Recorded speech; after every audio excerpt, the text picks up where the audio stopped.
So we get this email from somebody through the website whose name is Larry. I'm going to conceal his identity in case he's part of some sort of federal witness protection program. But it starts with an S.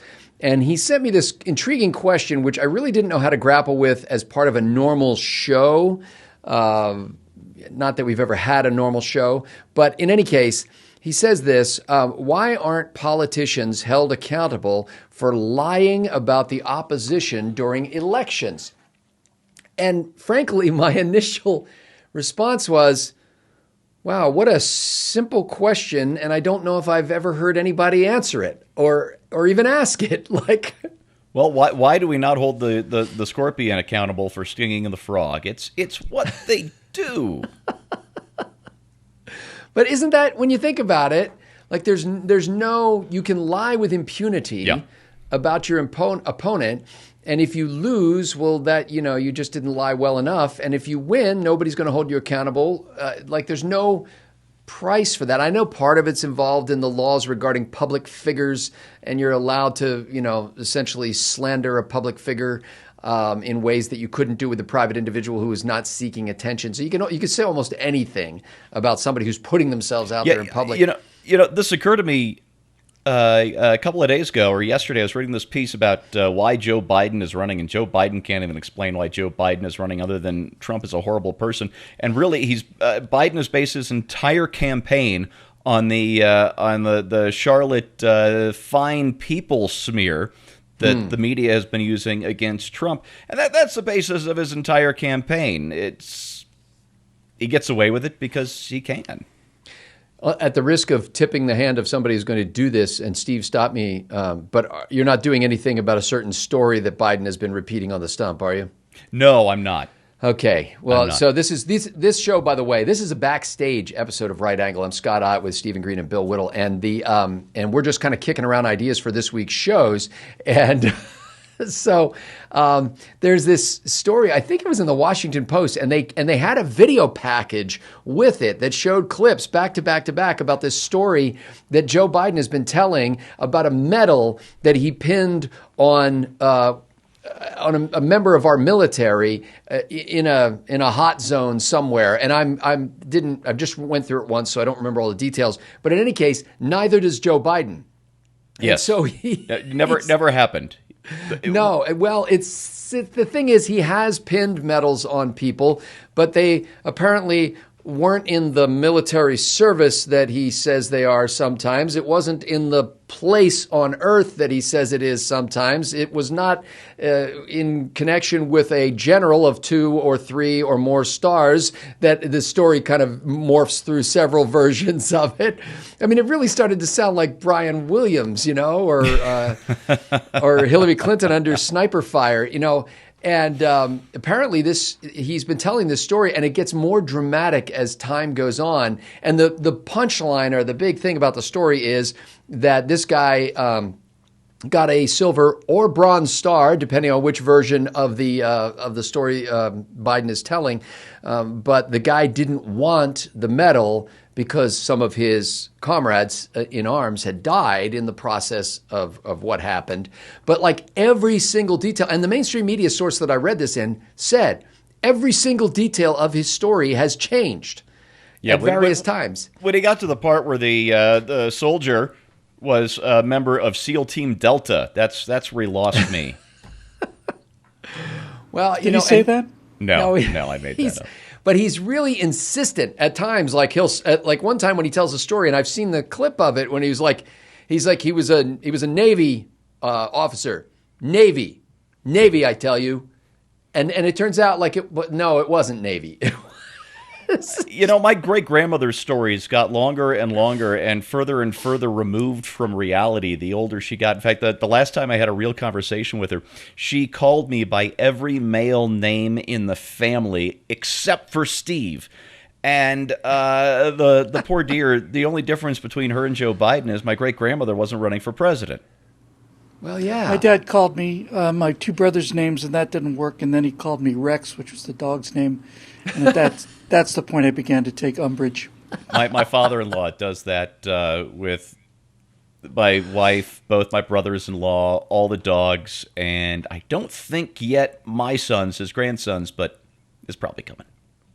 Yes, but see, But that's he's like, not senile. He's just terrible with names. that's not a prepared speech, though. That's not like something that was put on a teleprompter for you or scripted Yeah. by a speechwriter that you give out on the stump over and over again, and with the details of it constantly morphing. And part of me, I mean, I know years and years ago Biden ran into trouble because he plagiarized something from somebody else's work, but it just seems to me, I'm like, okay, so either the guy is a pathological liar, or he's losing his marbles, but nobody can think when you stand up in front of a million cameras, Hold on. every time you speak, nobody can think it's like, and I know what Bill's going to say, well, he's got the cover of the mainstream media, No, so it's he not can what it say is. whatever he True. wants because they're never going to call him. But they That's not what I called was him gonna on it. say. What I was going to say is this is not necessarily an either-or proposition. This could be an and-or. So, well, yes, that's true. I mean, he could be losing his marbles and he's And a be a pathological liar. Precisely But correct. it's just like he's slipped the surly bonds of earth to touch the face of God. I mean, he's just really lost his grip on this story. And at one point, like in one version of the story, like the guy who he's talking about had descended into a ravine like 200 feet deep. And in another version of the same story, he was just like behind a rock or something. It was just like every single detail of the story was told in a wrong way at some point in his various tellings of it. And this is, I don't know what the ultimate point is. Is he is he trying to liken himself to this guy? Or is he saying, we have got to win this election because of guys like this who won't take a medal because their comrades died? Poor Joe. That's not my topic this week. It's not going to get better either. No. No, and it's sad. somebody needs to intervene. Somebody has got to intervene and save this man's life because he's going senile as we're watching him campaign, and he's going to end up either hurt or dead if he keeps up this pace. So is the Washington Post going to begin tracking the Biden lies? Who's that guy that does the column about, they keep track of every lie that President Trump has ever told? Yeah, no. No. Anyway, so now that I got that off my chest, so Larry S., we don't know the answer to your question, other than it takes somebody to pursue such charges, and the legal standard for besmirching a public figure is so high that it would be a waste of your time to do it, is my assumption. Yes, that sounds like a good answer. Thank you. Stephen Green, you've got this week's member-sponsored episode plus the regular member-sponsored episode. You make it feel less special when you put it that way. We need a new word for that. Eventually, we're just going to kind of phase out treating that as if it was ever any different. Maybe just call it the bonus segment. The bonus segment, yes. The burden segment, the chore segment, the But Oh, crap, it's my week again segment. that's right, yeah. And if it's a bonus, I think it should only be given when earned. Well, don't our members earn it every week? Every day. Thank you. Thank you very much. As for us, well, I'm sure we did something to deserve this. Yeah. And so it is. And as you've probably guessed, lightning round. That blindsided me. You're killing me, Larry. That's why I wanted to not waste any time and just shoot that right over your bow and let you know, yeah, it's coming. This is the big one. So this is, for those of you who are joining us for the first time, and increasing numbers of you are, this is what Stephen Green does every time it's his chance to do this extra special episode. And basically what he does is kind of skim all the headlines in the news and determine the ones that are not worthy of actually doing a show about, and then use those, aggregate them into a single episode. Exactly. It's basically the punditry version of how sausages are made. We're just going to shove stuff into the grinder and see what comes out. It is ugly. And it's fun and it's tasty. And it's filled with healthy fat and pork products. And we are no longer using porcine intestines for this, by the way. I just think. Yeah, that's what we say. over my dead body. Right. We're not. Yeah. This company runs on porcine intestines. You can't take that away from us. Oh, Be out of business mystery in a pork week. product in tube form. That's as good as it gets. I'm not America, the home of craft meats. So Steve, so that gets you off the hook about having to reveal anything. Oh yeah, that's the other thing, folks. Like when he hosts the lightning round, then he doesn't even have to say anything about it in the backstage thing, because of course the whole shtick of this lightning round is that we don't know what's coming. And it makes me so happy. It is one of the world's most advanced labor-saving devices. I think we can all agree. Oh yeah, It's somewhere ahead of the automatic laundry washer and below the mechanical pencil. You know, that seems about right.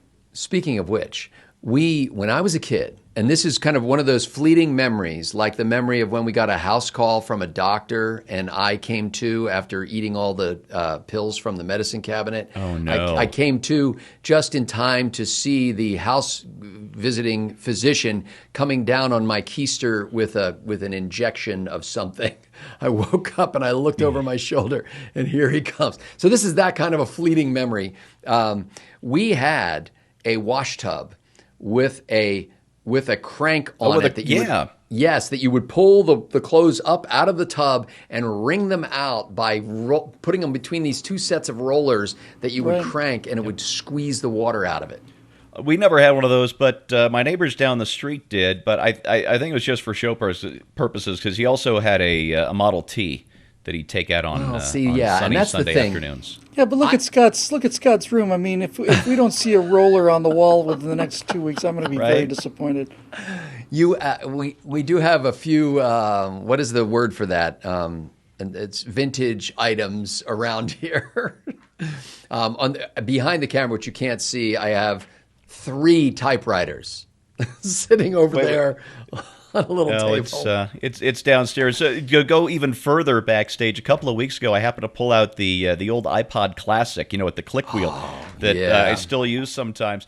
And Scott saw that on screen. This was before we started taping, and offered me cash money for it on the spot. Like, no way! I love that thing. The click wheel. You don't have to look at it when you're driving in the car. You can count the clicks and know exactly what you're doing. I love it. It was much safer to do distracted driving back then. It really was. It really, truly was. Now you got a touch screen, you got to look. The point about the vintage thing is I don't know for sure, and nobody's around that I can ask, but I don't know for sure whether we were actually using that wash tub with the wringer on it or whether it was some sort of antique that my grandfather had purchased on a lark. Because I do know that at one point he did buy an antique combine. You know what a combine is? Like Harvester combine? Piece of farm equipment, yes. So we had this antique combine, which was a mess when we got it. And then over the course of the next 15 to 20 years, when it languished in our backyard next to the horse pasture, we did nothing to it. I think he had a dream he was going to fix it up, and I don't know what. Show it? I don't know. Like take it to shows? But anyway, that just decayed and rusted away, and the wood kind of dissolved. And so it may be one of those kind of deals. I can't say for sure. It may be. I have a regular topic this week, if anyone's Please. interested. Oh, you want? Okay, sure. There's a young man from Loveland, north of here, about an hour and a half, 2 hours north of here, just north of Denver. A little ski town, not a big place, 60, 70,000 people maybe. It's semi-rural. You wouldn't expect this kind of thing to happen there, but this kid, 16-year-old boy, put up on Snapchat a short little clip of the handguns and the AR-15 that he and his mom were going to take to the range to go shooting, and he was very excited about this. And of course, some anonymous troll reports him to the Safe to Report app or whatever it's called, and he's immediately suspended from school pending an investigation. Now, the thing turned out okay. The cops looked into it, and the school looked into it, and there's a kid going to the range. Wait a minute, you just contradicted yourself. The thing turned out okay. The cops looked into it. Yeah. See, how did that turn out okay? Yeah. Was there any indication that he was engaged in illegal acts? No. It turned out okay in the sense that he's back in school, but the fact that this happened at all is not okay, and that's the part we're going to talk about. Unbelievable. Yeah. I don't. My oldest is 13 now, and I warn him off his social media all the time. We can control the apps that go on his phone and his iPad, and none of those things. I was listening to Glenn Beck a little earlier, and Stu Bergier was talking, his sidekick of many years, and said that somebody, maybe it was Stu, but somebody had posted a note to Twitter and said, it's getting harder to buy an AR-47 these days than it is to buy a metric ton of hamsters. No, did you see the thing I wrote on PJ this morning? No, I did not. A congressman from Rhode Island, his name just escaped me, put up on Twitter yesterday, and he's got this thing pinned that, call me crazy, but I think it should be harder to buy an AR-15 than it is to get Sudafed. Yes, and this is what that came from. So, this was the, Stu was playing off of this. Apparently a lot of alleged conservative gun rights adherents actually got upset with the guy who talked about the metric ton of hamsters because, of course, there's no such thing as an AR-47. And they were like, you should shut up about guns if you're ignorant about them and you don't know it. And I was like, oh, come on. And everybody knows that hamsters are shipped in short tons anyway, so this is clearly a BS story. I buy all of my hamsters in English measure alone. I don't. I buy them by the foot yard. That's right. Okay, so that was, I'm sorry, Green is doing... suspended for shooting. The gun suspended guy, yeah. Instagram. And I've got notes. I've got his name and all that. And my friends at Complete Colorado were really good at reporting this story last week. And as soon as I saw it, I'm like, wow, I got to follow this. And then within 48 hours, it was a really quick turnaround. Should we mention his name? Like, do you yeah, think we should protect? It's in the papers and all that. So it's It's not like we're going to be protecting anybody's identity. Okay, I was like, it's in the papers. Oh, whoa, well. Yeah, and he seems like a nice He's kid. okay. Yeah, he's okay. Except with the for attention. he's clearly psychotic and going to kill paper ruthlessly. Unbelievable. Okay, well, at least he didn't bite a Pop-Tart into the shape of a handgun. That's all I can say. Okay, Bill, who looks like he's posing for like a founding father's portrait there. With Bill is. I can tell you for sure, 99% sure what Bill's doing right now. He's scanning for his topic. Already got it. I think he's close, playing Star Citizen. Scanning for the comment section of his topic. Okay. Oh, yeah, that's always fun. I'll bet that gets even better. So, Mr. Whittle. Yes. What would you like to do for your topic? Well, there's just a little bit of certain nuance of spiciness to a story I come back to every chance I get because I actually think it's the most important story out there personally. I'd like to talk about this charming person, transgender athlete named Dr. Rachel McKinnon, who's basically saying, you should celebrate when people you don't like die. And when asked about whether a feminist online who's got brain cancer, whether it's okay to celebrate that, Dr. Rachel McKinnon said, if they're a trash human actively trying to harm marginalized people because of who they are, I think it's justified. Now, here's what's interesting about this. Dr. Rachel McKinnon is apparently a champion bicyclist. And, really? Yeah. And I plan to show a photograph of the first, second, and first place winners, and we'll see if the audience can decide which one is the trans male and which two are. No. That's hardly sporting. No. Here's why this is important. This is, I genuinely believe that this is the end of the progressive movement. That this is the one inescapable conclusion to the wishful thinking model that will be the end of them, because it basically pits transgendered people who rank very high on the victimhood scale against biological females who also rank high on the victimhood scale, and there's no way out of it. I just want to keep bringing it up until it goes away, unless people think it's just too much retreading the same old ground. But I mean, honest to God, it's like this is the trap that they cannot escape from. They've got their victimhood hierarchy. Trans people are at the top, and so for the moment, and so more and more and more trans men are entering women's sports and winning, and then all of the actual biological female women just have to eat it. So you're saying Rachel was not born as a woman? She was not, and he was not. And when you get a look at the picture, you won't have much trouble distinguishing which one of these people won the bicycle race. Well, no wonder she's so violent. I mean, fundamentally, yes. She's a man, and so I can just pictured her saying, it's like, what is the greatest thing? To crush your enemies, see them driven before you, and to hear the lamentation of the nondescript men or women. Do you guys happen to remember when Ben Shapiro was assaulted on that show by a trans person who claimed to be a woman and got so mad at Ben Shapiro that she slugged him one or tried to? I do not recall. I don't remember this. Typical ladylike behavior. Yeah. So look, this I think the story needs to be landed on again and again and again. It does. It is a trap that they cannot escape from. It is they cannot have it both ways.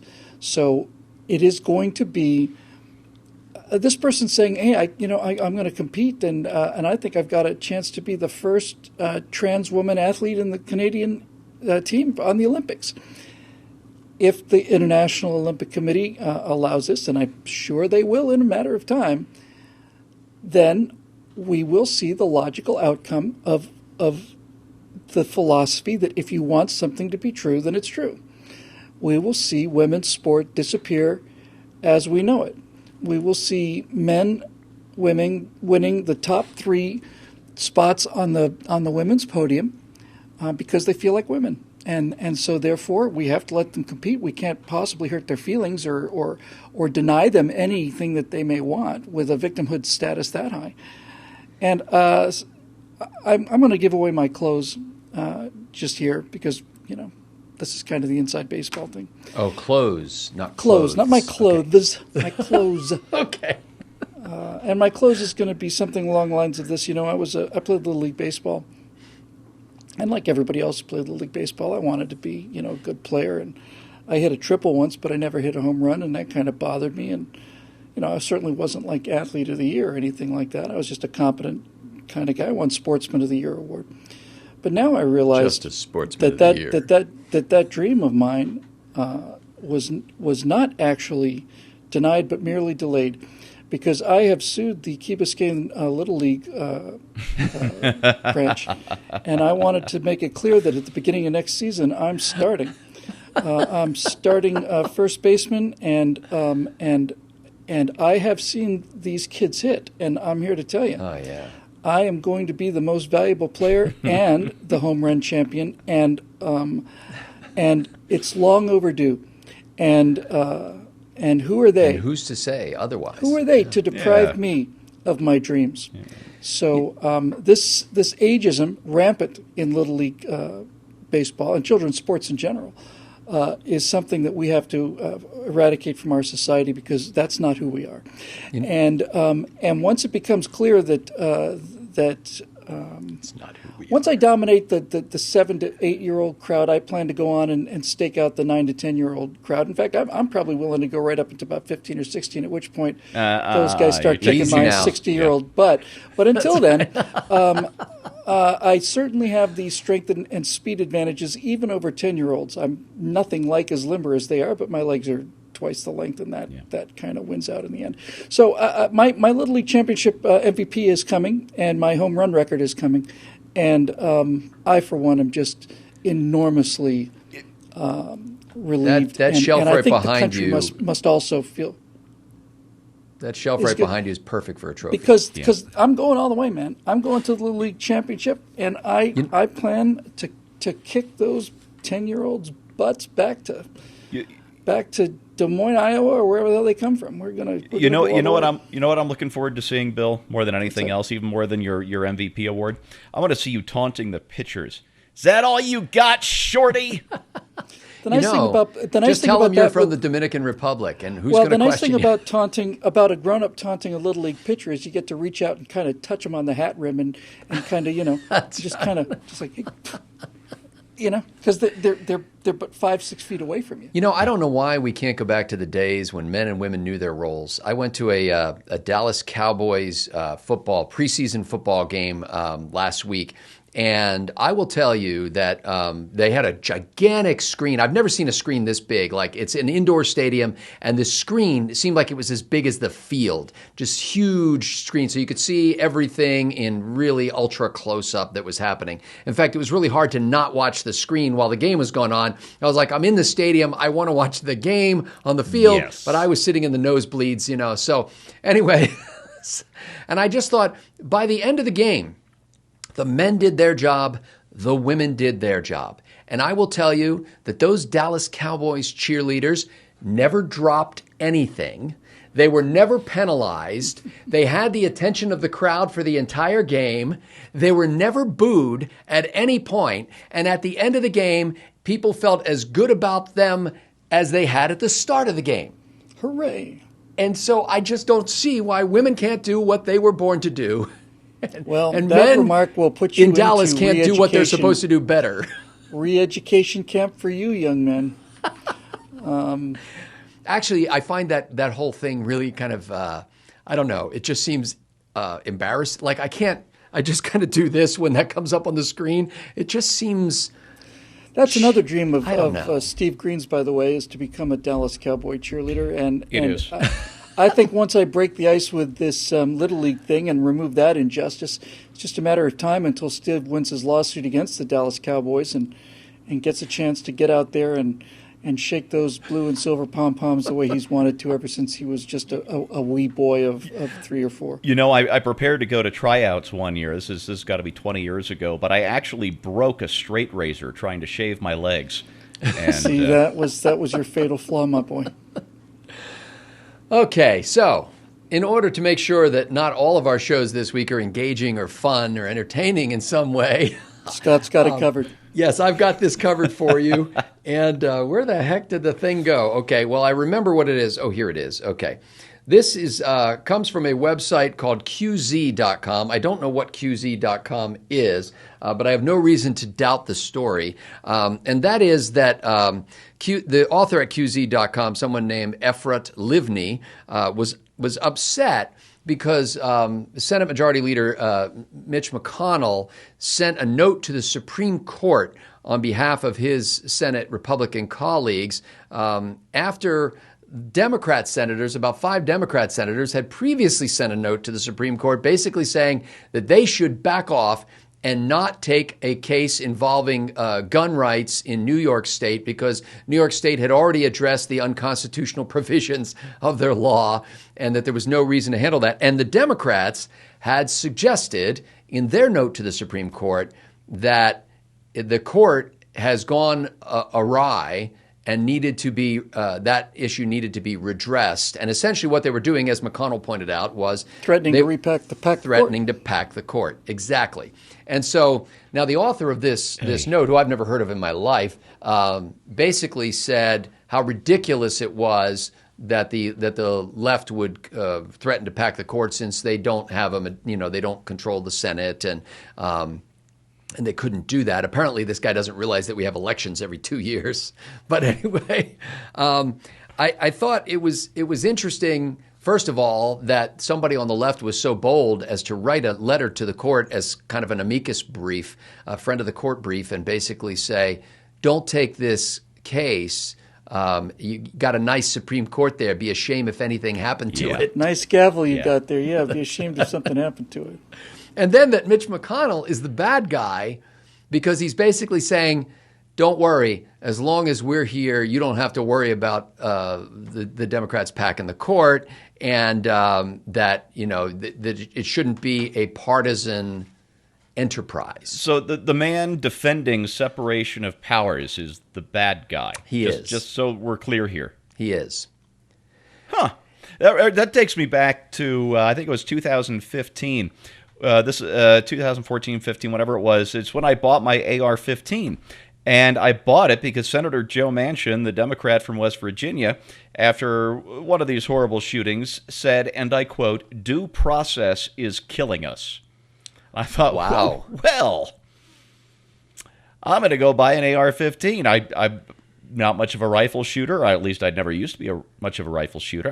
I always liked pistols. But if some actual U.S. senator is going to say due process is a bad thing, then I'd better start up-arming right away.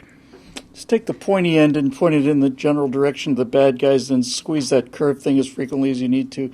That pretty much solve the issue. It's actually pretty simple.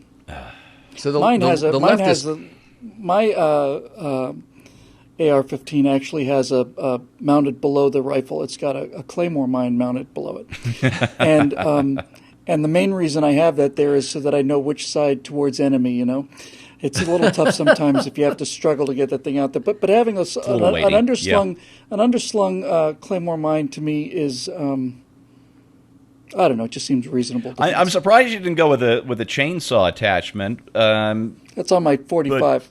Oh, that's on your 45. Well, that's probably a better place for it. It's a better fit. A little easier swing. Well, on my ATF 1547, which I carry concealed at all times.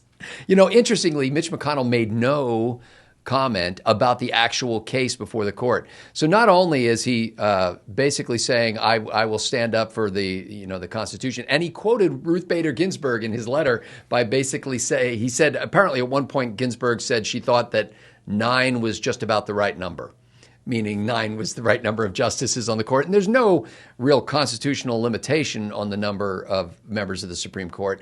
But Franklin Roosevelt, back in the day, tried to pack the court because it was overturning some of the things that, or threatened to overturn. But you know what gets lost in the history of how Roosevelt's court packing scheme failed is that it worked.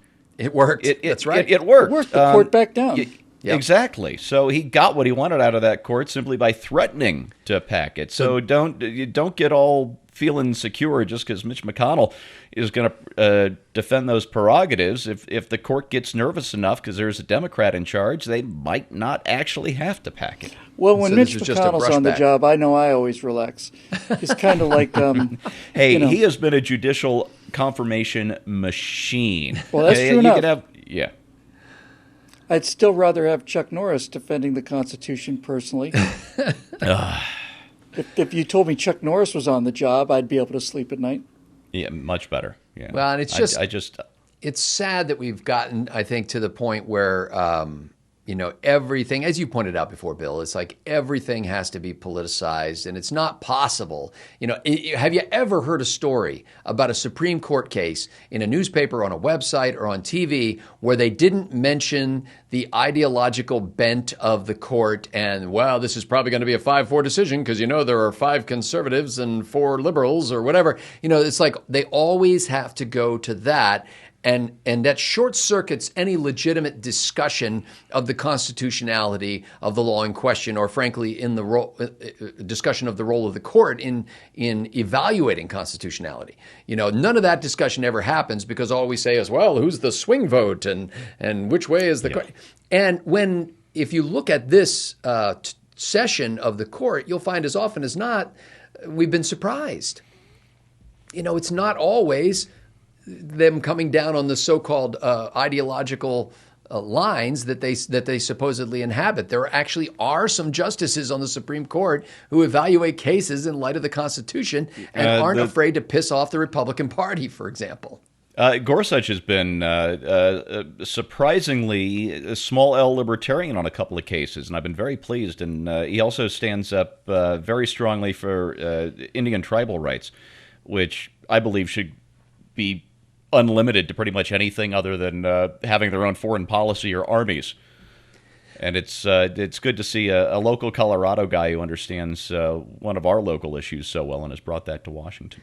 By the way, we got a note from somebody who I think told me that he was also of Native American ancestry, and he said one of the things that we left out of the episode that we did about the Cherokee Nation, and I forget, was that Bill Whittle Now or Right Angle? I can't remember. I think it was Bill Whittle Now. Bill Whittle Now. I wasn't in that one. Anyway, so he pointed out that the treaty, when it was signed, predated the existence of the so-called Cherokee Nation, as he would give it air quotes, and that Cherokee Nation, in his view, was actually an entity that was established, I think he said in the late 60s, early 70s, and was more of a political group than it was an actual tribal group. And so, his criticism was that we didn't take that into account.